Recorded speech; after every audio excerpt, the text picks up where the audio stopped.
Hola, ¿cómo estás? Bueno, espero que te encuentres muy bien. Mi nombre es Martín Blanco y quiero darte la bienvenida a este canal en donde cada semana estamos haciendo el repaso de nuestra escuela sabática y estamos en la lección número 10 que lleva como título Los últimos días. Yo sé que te está llegando tarde, lo reconozco, lo sé, pero bueno, no he podido hacerlo antes en la semana, la verdad que me costó mucho encontrar el momento para hacerlo, pero bueno, mejor tarde que nunca, dice la frase, ¿no? Ya me ha pasado en los trimestres anteriores por ahí no poder hacer un resumen por cuestiones de tiempo y bueno, y quedó ahí, ¿no? Pero bueno, estamos haciendo ahí el momento, el tiempito para poder presentar este resumen y que vos te pueda servir por lo menos para verlo allí el viernes a la noche, ¿sí? En tu casa. Bueno, vamos a estudiar básicamente el capítulo número 13 del Evangelio de San Marcos y nos vamos a encontrar con una temática muy especial, ¿sí? Una temática que tiene que ver con la escatología. La escatología es un área de la teología que estudia los acontecimientos finales de este mundo. Por ahí la referencia más clara que tenemos en cuanto a escatología bíblica en el Nuevo Testamento podríamos decir que es el libro de Apocalipsis, ¿verdad?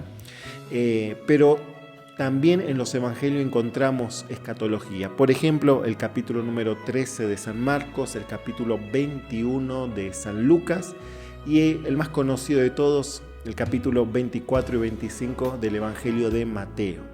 Vamos a ver algunas cuestiones que aparecen allí en estas secciones y vamos a ver qué lecciones podemos nosotros sacar para nuestra vida hoy en día, ¿sí? Así que bueno, te invito a que te quedes hasta el final de este video, que puedas también dejar tu comentario para hacer alguna pregunta, algún comentario de lo que te llamó la atención del estudio de esta semana, que puedas compartir también este resumen allí en tus redes sociales y que te suscribas al canal, ¿sí? Así que bueno, vamos a comenzar.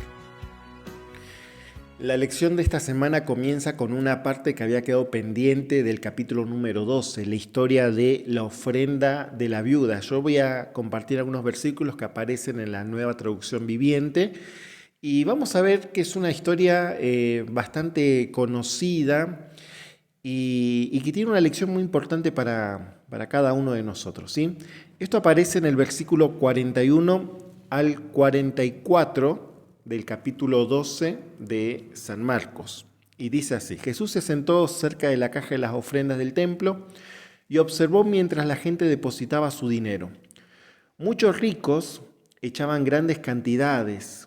Entonces llegó una viuda pobre y echó 2 monedas pequeñas. Y Jesús llamó a sus discípulos y les dijo: les digo la verdad, esta viuda pobre ha dado más que todos los demás que ofrendan, pues ellos dieron una mínima parte de lo que les sobraba, pero ella, con lo pobre que es, dio todo lo que tenía para vivir. A ver, nosotros encontramos acá una historia muy interesante que nos hace reflexionar en lo que es las ofrendas, ¿sí? Básicamente las ofrendas. Digo esto porque muchas veces cuando hablamos sobre este tema que tiene que ver con la mayordomía, ¿no? De cómo nosotros llevamos adelante nuestra mayordomía a Dios en cuanto a los recursos que recibimos de parte de Él, siempre decimos y hablamos sobre los diezmos primeramente, ¿no? Y tal vez el tema de los diezmos es algo que está claro porque la Biblia da muchas evidencias del respaldo bíblico que encontramos acerca de los diezmos e incluso sabemos la cantidad que deberíamos diezmar. Pero cuando hablamos de las ofrendas, por ahí se nos dificulta un poquito, ¿no? Porque nosotros muchas veces decimos las ofrendas son voluntarias, y sí, es cierto, las ofrendas son voluntarias, pero ¿cuál debiera ser la manera correcta de ofrendar? A ver, y esto lo digo por mí principalmente, o sea, yo me he encontrado muchas veces en la iglesia y en el momento cuando pasa el diácono a recoger la ofrenda, uno mete la mano en el bolsillo y sacás lo primero que encontrás, ¿no? Muchas veces me he encontrado que uno no planifica la ofrenda y que la ofrenda tampoco es proporcional a lo que uno recibe de bendiciones de parte de Dios y que tampoco lo hacemos de forma sistemática. ¿Qué quiere decir esto? Que no lo hacemos de forma planificada, organizada, y sosteniendo esto en el tiempo, ¿no? Yo creo que uno debería ofrendar en relación a las bendiciones que uno recibe de Dios. Repito, en el tema del diezmo lo tenemos claro porque el diezmo sabemos que significa el 10% de nuestros ingresos. Pero en cuanto a las ofrendas tienen básicamente podríamos decir, dos fines, ¿sí? El 60% queda a la iglesia local, el 60% de nuestras ofrendas, ya sean del culto de oración, de JA, de escuela sabática, del culto, que el 60% queda en nuestra iglesia local, y con eso nosotros solventamos los gastos que genera la iglesia, ¿no? Los servicios de luz, lo que son las distintas actividades que la iglesia realiza, ¿sí? Pagamos los servicios de luz, agua, gas, internet, todo sale de ese 60%. Y el 40% va a la asociación o a la misión, donde ellos a su vez con ese 40% también solventan los gastos que la misión o asociación tienen, ¿verdad? Y de esa manera nosotros vamos sosteniendo la, eh, la dinámica de la iglesia en cuanto al funcionamiento, ¿verdad?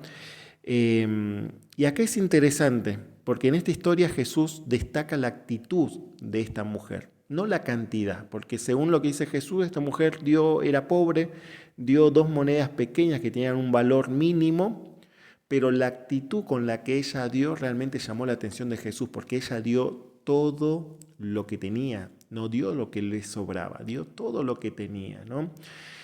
Y a mí me hace reflexionar esto en cuánto nosotros necesitamos ejercitar esa parte en las ofrendas, ¿no? Ser generosos en las ofrendas, no solamente porque como iglesia se necesita sostener los gastos y planificar lo que queremos hacer en las iglesias, sino también que tiene que ver con una cuestión nuestra, ¿no? Nosotros necesitamos ser generosos, practicar la generosidad con las personas que nos rodean también. Entonces, muchas veces uno da de lo que le sobra, ¿sí? Guardamos el cambio de un vuelto cuando vamos a comprar, bueno, lo guardamos que en el bolsillo y cuando llegue el momento de ofrendar, sacamos ese dinero. Y yo encuentro acá un desafío, ¿no? Que nosotros necesitamos empezar a planificar mejor lo que son las ofrendas. Si uno mira los textos bíblicos en el Antiguo Testamento, en el Nuevo Testamento, la ofrenda realmente era algo importante, algo solemne, algo que hablaba de la respuesta del adorador hacia Dios, ¿no? Una respuesta que tenía que ver con el perdón que Dios daba, el perdón de los pecados, ¿verdad? Entonces, todas nuestras ofrendas debieran reflejar nuestra gratitud a lo que Dios hizo y hace por cada uno de nosotros. Por eso dice él que esta viuda realmente dio más que los demás, ¿no? Porque ella dio todo lo que tenía para vivir. Entonces, qué buen desafío sería que cada uno de nosotros pudiéramos también, así como somos meticulosos, cuidadosos con los diezmos, también con las ofrendas, ¿no? Poder, cuando yo recibo mi sueldo, decir, bueno, yo separo este porcentaje y esto va a ser lo que lo voy a distribuir durante el mes en mis ofrendas cada sábado, cada miércoles, cada culto de oración, cada culto joven que vaya. Yo ya sé que tengo ahí mi ofrenda, una ofrenda que no es improvisada, sino más bien es planificada, ¿sí? Y creo que eso nos va a hacer muy bien para cada uno de nosotros y obviamente también que va a ayudar a que las iglesias puedan trabajar con una dinámica mucho más fluida. Bien, vamos a continuar entonces con la siguiente parte de nuestra lección y ahora sí, ya entramos de lleno a lo que es el capítulo número 13 de San Marcos y comienza de una forma bastante llamativa, ¿no? Porque dice, capítulo 13, versículo número 1, dice, cuando Jesús salía del templo ese día, uno de sus discípulos le dijo, Maestro, mira estos magníficos edificios, observa las impresionantes piedras en los muros. Jesús respondió, sí, mira estos grandes edificios, pero serán demolidos por completo, no quedará ni una sola piedra sobre otra. Acá no lo dice en esta parte de la historia, pero sí aparece en el Evangelio de Mateo que hay una pausa allí, ¿no? Los discípulos quedan totalmente pensativos, en lo que Jesús les había dicho, y luego los discípulos se acercan a Jesús y les vuelven a preguntar, ¿no? O sea, ¿cuándo van a suceder estas cosas? Esto se ve más claro en el Evangelio de Mateo. De paso, el templo de los judíos que estaba allí en Jerusalén, la verdad que prácticamente podría ser considerado una de las 7 maravillas del mundo antiguo, porque era hermoso. Herodes había puesto dinero propio para justamente dejar más bonito el templo. Así que cualquiera que veía el templo de Jerusalén realmente quedaba asombrado, impresionado de lo que era esa construcción, esa obra, con esas columnas, con ese mármol blanco, con esas partes de oro. La verdad que cuando Jesús les dice a sus discípulos que no iba a quedar piedra sobre piedra, que todo eso iba a ser derribado, la mente de los discípulos se fue directamente a los tiempos finales, porque ellos decían solamente una catástrofe a nivel global podría producir semejante destrozo. Por eso dice el versículo número 3, más tarde Jesús se sentó en el monte de los olivos, al otro lado del valle del templo. Pedro, Santiago y Juan y Andrés se le acercaron en privado y le preguntaron, dinos cuándo será todo esto, qué señal nos indicarán que estas cosas están por cumplirse. Y ahí viene la respuesta de Jesús, ¿no? Y ahí viene esta parte donde uno ve a Jesús, podríamos decir, en su faceta como profeta, ¿sí? Donde él empieza a declarar cosas que iban a suceder en el futuro. Y todo esto que nosotros venimos hablando acerca de lo que es la escatología, ¿no? Lo primero que Jesús dice es, no dejen que nadie los engañe. Mirad que nadie os engañe, dice allí en Mateo 24. Entonces, la primera advertencia que Jesús da a sus discípulos, la primera advertencia que Jesús podríamos decir hoy que da a la iglesia es cuidado con el engaño. Si bien van en el mundo, en la sociedad, en la naturaleza, en el mundo religioso, político, se van a tener que dar una serie de acontecimientos previos a la segunda venida de Jesús, una de las grandes características de los tiempos finales van a ser los engaños. Satanás va a tratar de engañar de todas las maneras y va a usar todos los recursos que tiene a su alcance para engañar a las personas, para mantenernos en un estado de confusión, e incluso la palabra de Dios puede ser utilizada para engañar a las personas.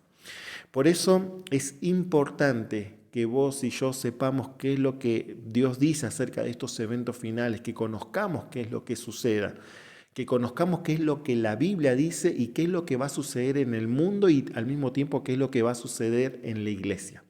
Entonces, de esa manera nosotros vamos a poder estar bien protegidos acerca de los engaños de Satanás. Ahora, uno de los engaños más grandes que usa Satanás en estos tiempos y especialmente relacionado a estos tiempos es que nosotros quitemos del foco de atención nuestra vida espiritual.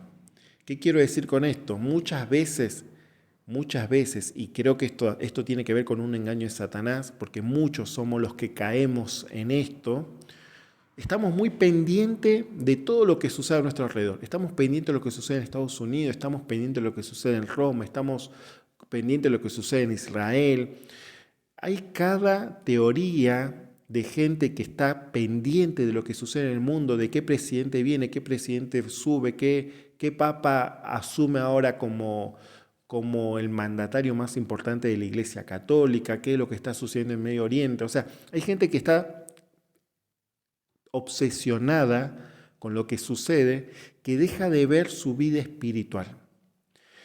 Y yo creo que ese es un error que muchas veces cometemos. Yo no digo que no prestemos atención en lo que sucede en el mundo, debemos prestar atención y conocer y estar al tanto de lo que sucede. Pero no tiene sentido para la vida personal de uno si vos estás tan metido en las cosas que suceden alrededor del mundo y estás descuidando tu vida espiritual.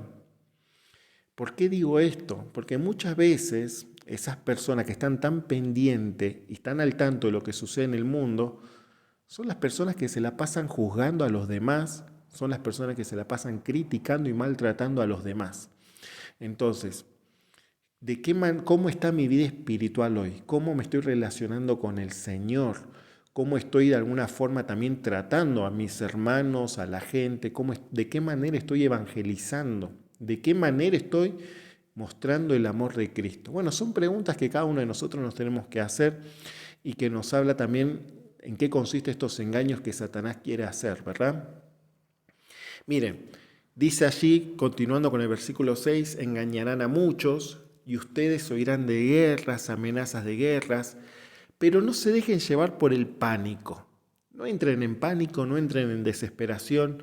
Es verdad, esas cosas deben suceder, pero el fin no vendrá inmediatamente después, dice. Una nación entrará en guerra con otra, un reino contra otro reino.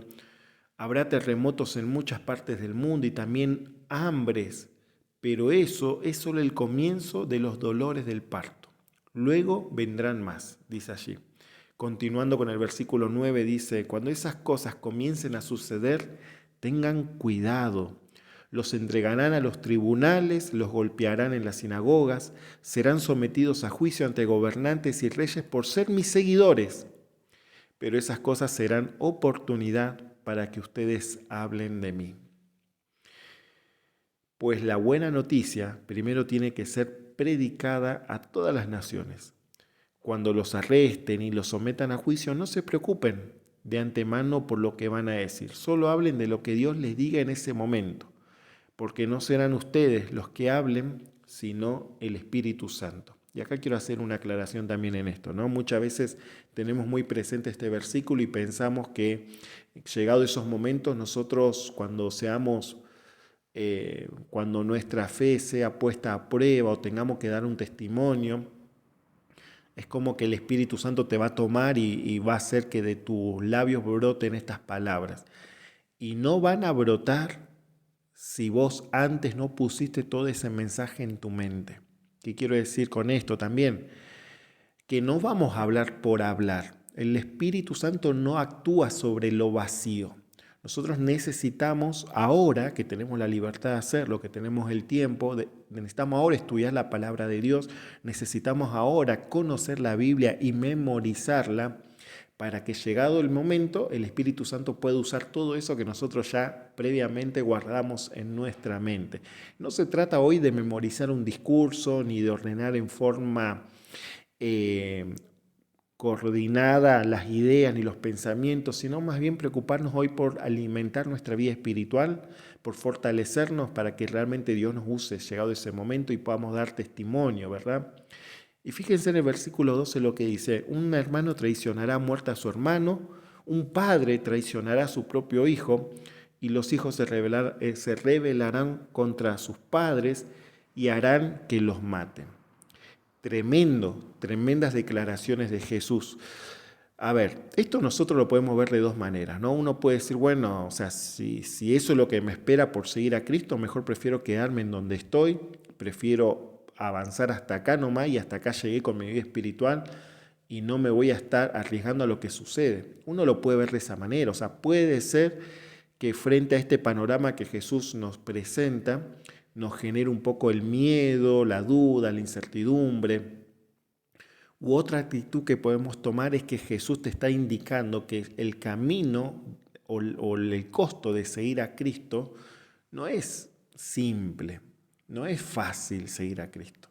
Ahora, esto que a nosotros nos parece difícil enfrentar, la traición de un padre, de un hijo, el hecho de que algún ser querido tuyo te entrega a las autoridades, nos suena trágico, pero todo esto nosotros lo vamos a poder enfrentar siempre y cuando estemos hoy nosotros tomados de la mano del Señor, siempre y cuando nosotros hoy tengamos una vida espiritual fortalecida y siempre y cuando hoy aprendamos también a enfrentar las pruebas.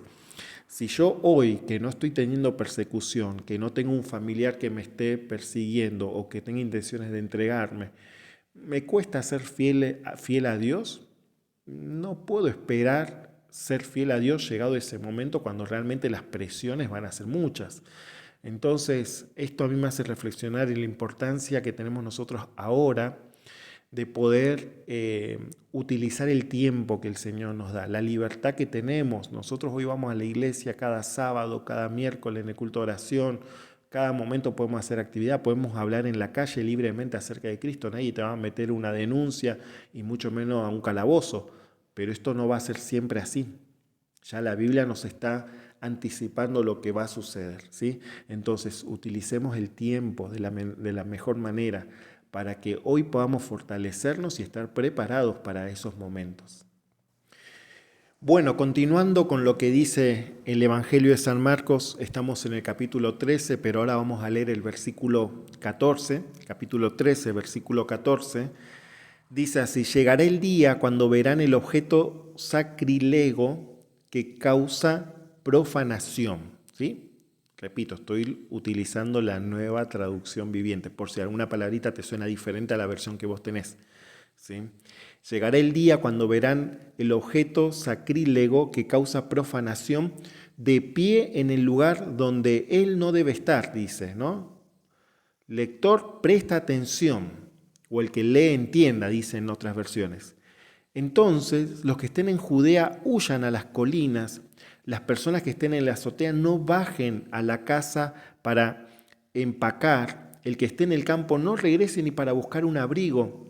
Qué terribles serán esos días para las mujeres embarazadas y para las madres que amamantan. Y oren para que la huida no sea en invierno, dice allí, ¿no? Bueno, ¿qué es la abominación desoladora? Un tema que aparece también en el libro de Daniel, en el capítulo 9, a partir del versículo 26 y 27. Allí se habla sobre un príncipe que ha de venir. Muchas veces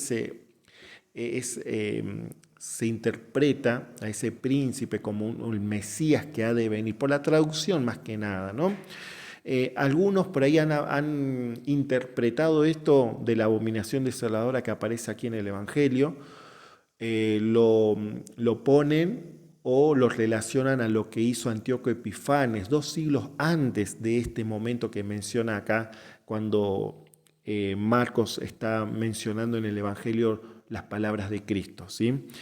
Entonces, no tiene esto nada que ver con este rey griego Antíoco Epifanes, sino más bien la escuela sabática hace énfasis que la abominación se refiere probablemente a la colocación de los estandartes paganos romanos en Israel durante el asedio de Jerusalén, que esto sucedió a fines del año 60, ¿sí? Y esa fue la señal para que los cristianos huyeran de la ciudad, lo cual lo hicieron. A mí me sorprende realmente este dato y lo que la historia revela sobre ese acontecimiento. Cuando el Imperio Romano llega a Jerusalén, la sitia, ¿sí? Ya estaba por inventar una palabra, y la ataca a la ciudad, muchísimos judíos perdieron la vida en ese momento, pero mucha gente, muchas familias, muchas personas. Ahora, ¿cuántos cristianos murieron en ese momento o en ese acontecimiento? No murió ni uno solo. Ningún cristiano murió, ¿sí? ¿Por qué? Porque ellos prestaron atención a lo que Jesús les había dicho. Y cuando Jesús habla sobre la abominación desoladora, sobre que tengan cuidado que cuando aparezca esta señal, ¿sí?, de lo que hablamos recién, ellos tenían que huir, tenían que dejar sus casas, no tenían que ni siquiera a volver atrás para buscar un abrigo, ¿no? Incluso da detalles muy precisos, ¿no? Hablando sobre, bueno, que las mujeres, por aquellas mujeres que estén embarazadas en esos momentos, ¿no? De las que amamantan. Entonces, realmente estos cristianos que pudieron escuchar las palabras de Cristo hablando en forma profética, prestaron atención, guardaron esas palabras en sus corazones y llegado el momento, tomaron las decisiones correctas y pudieron salvar sus vidas. Por eso, familia, qué importante que es hoy que nosotros creamos en las profecías, que realmente tener comprensión en las profecías nos va a salvar literalmente, ¿sí? Nosotros tenemos que hoy dedicar tiempo a profundizar nuestro estudio sobre las profecías, sobre la interpretación y bueno, y ver las maneras de ir aplicando esto y estar atento, ¿no? A lo que decíamos recién, o sea, estar atento, pero por sobre todo velar por mi vida espiritual. A la descripción que se hace allí sobre lo que nosotros dijimos la abominación desoladora, se agrega en el versículo número 19, dice: pues habrá más angustia en esos días que en cualquier otro momento desde que Dios creó al mundo. Y jamás habrá una angustia tan grande, ¿sí? Tremendo lo que dice este versículo. Nosotros decimos que estamos en tiempo de angustia, lo vemos en nuestro día a día. Es más, tal vez nosotros estamos pasando algún momento de angustia en nuestra propia vida y estamos experimentando en carne propia lo que es la angustia. La Biblia habla mucho sobre este tema, ¿sí? Es más, este tema se lo relaciona con el tiempo de angustia que vivió Jacob allí mientras él iba escapando o huyendo, ¿no?, de su hermano Esaú. La angustia esa que él tenía es de no saber qué iba a pasar con su vida, la vida de su familia, el cargo de conciencia que él llevaba por en sí por el pecado que había cometido del engaño hecho a su propia familia, ¿verdad? Fue tal así que él necesitaba realmente tener en claro un mensaje. Dice la palabra de Dios en Génesis que Jacob se echa a dormir y allí ve una escalera en un sueño, ¿no? Una escalera que unía la tierra con el cielo y los ángeles que subían y bajaban por aquella escalera. Y él entendió en ese momento que él tenía un intercesor. Él entendió en ese momento que podía ser perdonado por Cristo. Ya desde hace tiempo, antes que Jesús viniera a este mundo, ya él había recibido una revelación, un mensaje que le dio paz, le dio calma, le dio tranquilidad para poder enfrentar ese momento de reencuentro con su hermano. Va a haber un momento, familia, donde realmente vamos a tener angustia, donde el mundo va a vivir en una angustia total. Nosotros necesitamos estar preparados para ese momento, ¿sí? Dice, continuando con estos versículos, ¿no? De hecho, a menos que el Señor acorte ese tiempo de calamidad, ni una sola persona sobrevivirá. Pero por el bien de los elegidos, Él ha acortado esos días, dice allí. Entonces, si alguno les dice, miren, aquí está el Mesías o allí está, no lo crean, pues se levantarán falsos mesías, falsos profetas, realizarán señales y milagros para engañar, de ser posible aún, a los elegidos de Dios. Tengan cuidado, les he advertido esto de antemano, Jesús les dice, ¿no? ¿Con qué? A ver, qué impresionante la precisión de detalles que Jesús da hablando a sus discípulos, a su auditorio, ya anunciándoles todo lo que iba a suceder en forma, no sé si es en forma cronológica o no, pero toda una serie de acontecimientos que se iban a ir dando, ¿verdad? Estos engaños que hablamos al principio, ¿no? Los falsos mesías, esas personas que se van a atribuir el nombre de Mesías, del Salvador. Hace unos años atrás vi un documental donde se hablaban sobre los distintos mesías que hoy en día existen en el mundo y parece una locura, pero hay mucha gente que se atribuye el título de Mesías y que tienen seguidores. O sea, eso es lo peor de todo. Hay gente que les cree y que tienen seguidores y no son 10, 15, 20 seguidores, son miles de personas que apoyan, acompañan a estas personas y sostienen a estas personas, ¿sí? Es más, había entre todos esos falsos mesías, habían unos que eran muy parecidos físicamente a lo que uno puede llegar a imaginarse de cómo podía haber sido Jesús, ¿no? Entonces, esto tiene relación también con uno de los engaños más grandes que va a hacer Satanás previo a la venida de Jesús, que va a ser imitar la segunda venida. Ese va a ser el engaño magistral de Satanás hacia la humanidad. Él va a querer engañar a la humanidad, él va a querer imitar el regreso de Cristo. Por eso acá hay algunos detalles interesantes, ¿no? Si alguno dice, miren, aquí está el Mesías o allí está, no lo crean. O sea, el único que tiene el poder para realmente venir con poder y gloria es Cristo. Satanás va a intentar hacerlo, pero no todo ojo lo verá a Satanás al mismo tiempo. Satanás va a poder estar en un lugar, después va a poder estar en otro lugar, pero todos verlo a Satanás venir, ascender, no lo va a poder hacer. Por esto esto es una señal de que nos va a indicar si realmente lo que estamos viendo es verdadero o no. ¿Sí? Por eso Jesús dice al final, no tengan cuidado, esto le he advertido de antemano. Bueno, ya estamos casi finalizando nuestro repaso de nuestra lección, de nuestra escuela sabática, y allí dice en el versículo 24, en ese tiempo, después de la angustia de esos días, el sol se oscurecerá, la luna no dará su luz, las estrellas caerán del cielo y los poderes de los cielos serán sacudidos. Señales que ya se dieron en la historia de este mundo, ¿sí? Es cierto que previo a la segunda venida de Cristo puede llegar a repetirse o a darse alguna de estas señales, porque va a ser algo catastrófico lo que va a suceder ante la segunda venida de Cristo, pero estas señales ya tuvieron su cumplimiento en lo que fue la historia. Por ejemplo, el gran terremoto de Lisboa fue en 1755, ocurrió el 10 de noviembre. Y bueno, esto afectó casi a gran parte de Europa y el norte de África. Después tenemos el oscurecimiento del sol, que fue el 19 de mayo de 1780.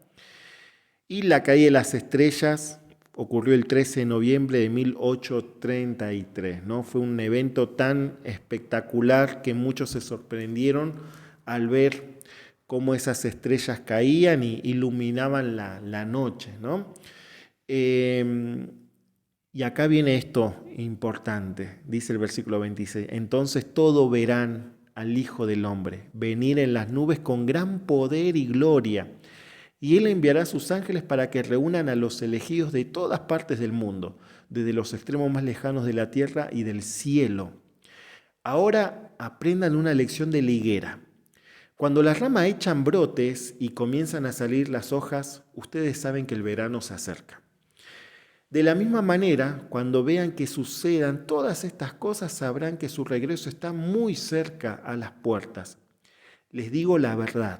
No pasará esta generación hasta que todas estas cosas sucedan.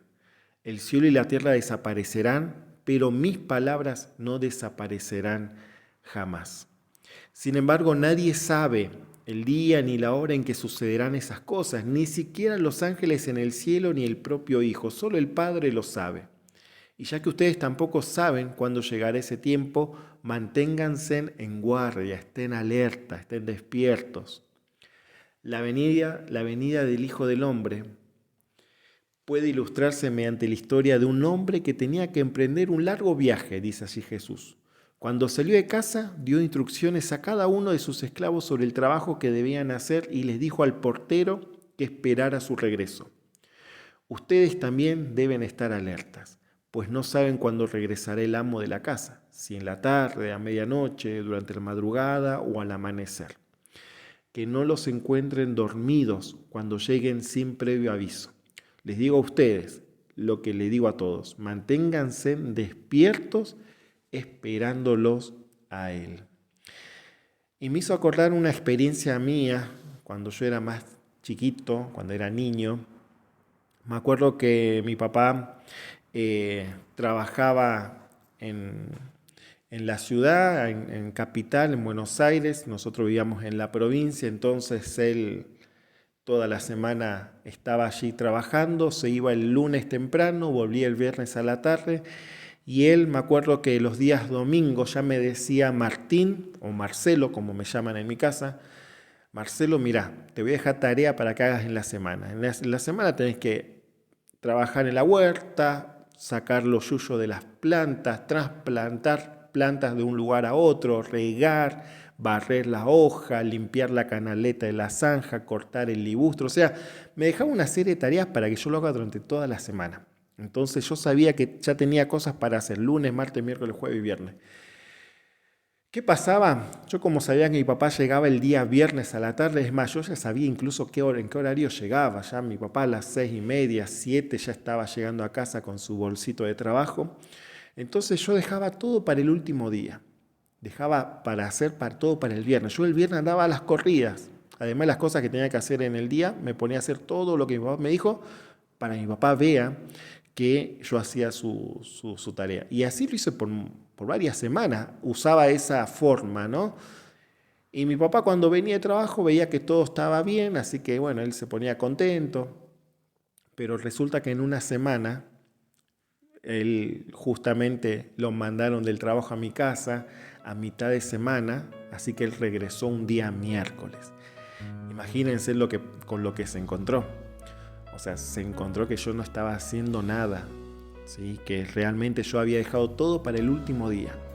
Y ahí él se dio cuenta que yo no era la persona que él pensaba que era, que hacía todo en la semana, sino que hacía todo a último momento.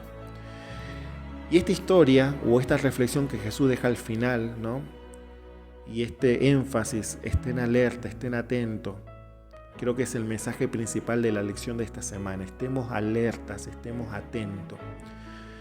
Estemos atentos en cómo estamos utilizando el tiempo, estemos atentos en cómo estamos llevando adelante nuestra vida espiritual, estemos atentos si estamos o no compartiendo el mensaje de la segunda venida con Cristo a otras personas.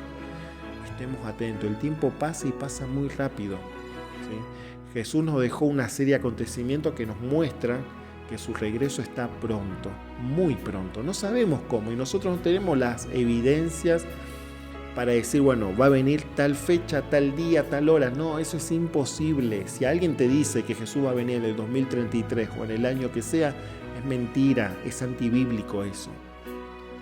La Biblia da una serie de acontecimientos, nosotros tenemos que estar atentos a lo que sucede.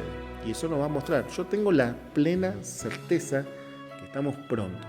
No sé cuán pronto, no lo puedo decir. Pero es importante que seamos conscientes de esto y que pongamos nuestra vida en las manos del Señor para que Él nos ayude ahora que estamos con toda la libertad de hacerlo, poder fortalecernos y desarrollar una vida de relación con el Señor. Vamos a hacer una oración para que Dios nos acompañe y que Dios nos ayude a poner esto en práctica también en nuestra vida. Querido Padre que estás en los cielos, queremos primeramente darte las gracias por este momento que tú nos das. Ayúdanos, Señor, a que todo esto que estudiamos en la semana lo podamos aplicar en nuestra vida, Señor. Danos la fortaleza necesaria, danos la decisión que necesitamos, la iniciativa para poder hacerlo, siempre tomados de tu mano, Señor, con tu ayuda.